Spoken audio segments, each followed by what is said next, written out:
بسم اللہ الرحمن الرحیم۔ محترم ناظرین، السلام علیکم۔ قرآن پاک میں حضرت آدم علیہ السلام اور ابلیس کا واقعہ بیان ہوا ہے۔ اس واقعے کی جو تفصیلات قرآن پاک کی مختلف صورتوں میں بیان ہوئی ہے، ان کے مطابق اللہ تعالیٰ نے حضرت آدم علیہ السلام کو زمین پر اپنا خلیفہ بنایا ہے۔ پھر فرشتوں کو حکم دیا کہ وہ حضرت آدم علیہ السلام کو سجدہ کریں۔ فرشتوں نے سجدہ کیا، مگر اس موقع پر موجود ایک جن نے اللہ تعالیٰ کے حکم کو ماننے سے انکار کر دیا۔ جب اللہ تعالیٰ نے شیطان سے پوچھا کہ کس چیز نے تجھے میرا حکم ماننے سے روکا ہے، تو اس نے ایک خوبصورت عذر پیش کیا، وہ یہ کہ اے اللہ، تو نے مجھے ایک برتر حیثیت میں پیدا کیا ہے، یعنی میری پیدائش آگ سے ہوئی ہے، جبکہ جس ہستی کے سامنے مجھے سجدے کرنے کا حکم دیا گیا ہے اس کی پیدائش ایک کم تر مادے یعنی مٹی سے کی گئی ہے۔ چنانچہ ایک طرف تو مجھے برتر بنایا گیا اور دوسری طرف مجھے ایک کم تر مخلوق کے سامنے جھکنے کا حکم دیا جا رہا ہے۔ اس لیے خرابی اس کے انکار میں نہیں بلکہ اس حکم میں ہے جس میں بظاہر ایک غلط مطالبہ کیا جا رہا ہے۔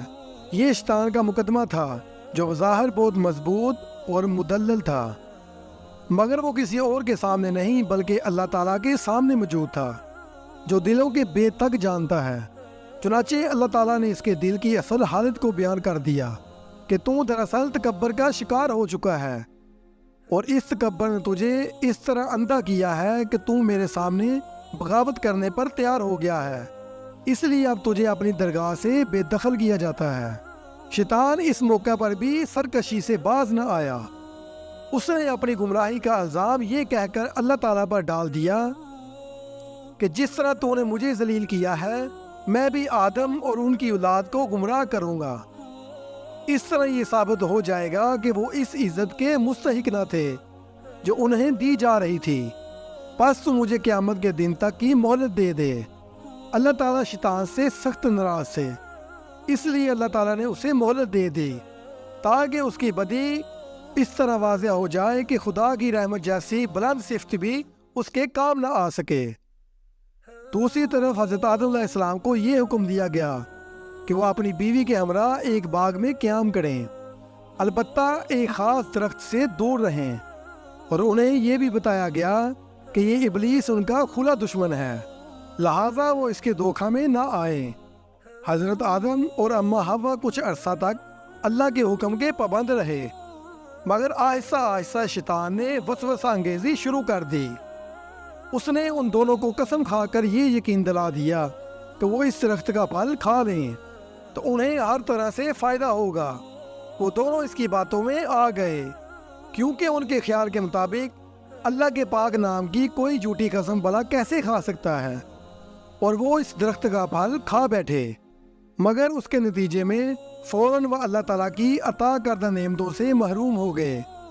یوں بظاہر شیطان اپنے اس چیلنج میں کامیاب ہو گیا کہ وہ یہ ثابت کر کے رہے گا کہ آدم اس مقام کے مستحق نہیں ہے جو انہیں دیا جا رہا ہے، مگر آدم علیہ السلام اور اماں حوا کا کیس شیطان والا نہیں تھا۔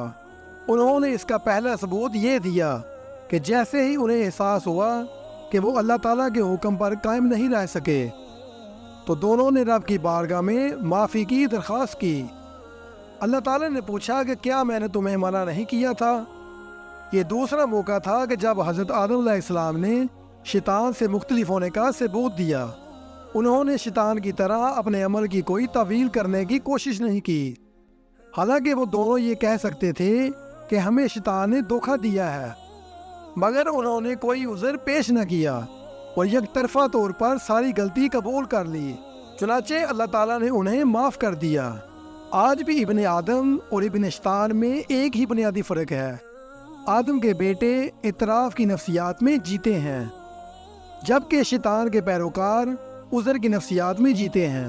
آدم کی اولاد میں سے جب بھی کوئی غلطی کرتا ہے تو وہ کوئی عذر دینے سے قبل ہی غلطی مان لیتا ہے، لیکن دوسری طرف شیطان کے پیروکاروں سے جب کوئی غلطی ہوتی ہے تو وہ فوراً کوئی طویل سوچتے ہیں۔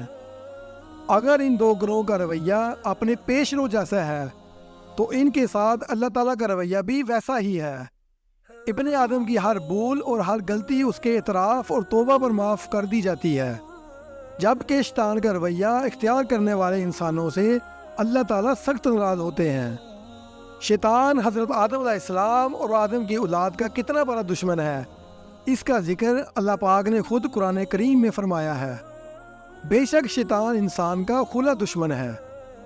جب شیطان نے اللہ کا حکم نہ مانا تو اللہ نے شیطان کے گلے میں لعنتوں کا توق ڈال دیا اور اس کو جنت سے نکال دیا، تو تب اس نے اللہ سے مہلت مانگی کہ اس کو قیامت تک وقت دے دیا جائے۔ جب اس کو مہلت مل گئی تو اس نے اللہ تعالیٰ سے کہا کہ وہ ضرور آدم اور آدم کی اولاد کو گمراہ کرے گا۔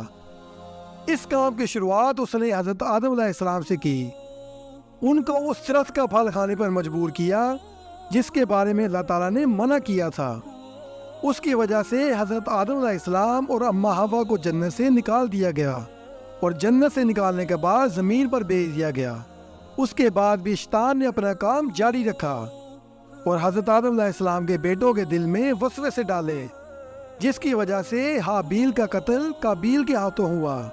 یہ انسانیت کا پہلا قتل تھا جو شیطان کے وسوسے کی وجہ سے ہوا تھا، اور شیطان وہی نہیں رکا، وہ آج تک اپنے کام میں مصروف ہے اور قیامت تک جاری رہے گا۔ آج اس نے امت مسلمہ کو دنیا کے نشے میں دھکیل دیا ہے، جس سے امت مسلمہ دنیا میں آنے کا اپنا مقصد بھول کر دنیا کی عارضی لذتوں میں کھو گئے ہیں۔ اللہ پاک ہمیں نیک عمل کرنے اور سیدھے راستے پر چلنے کی توفیق عطا فرمائے، آمین۔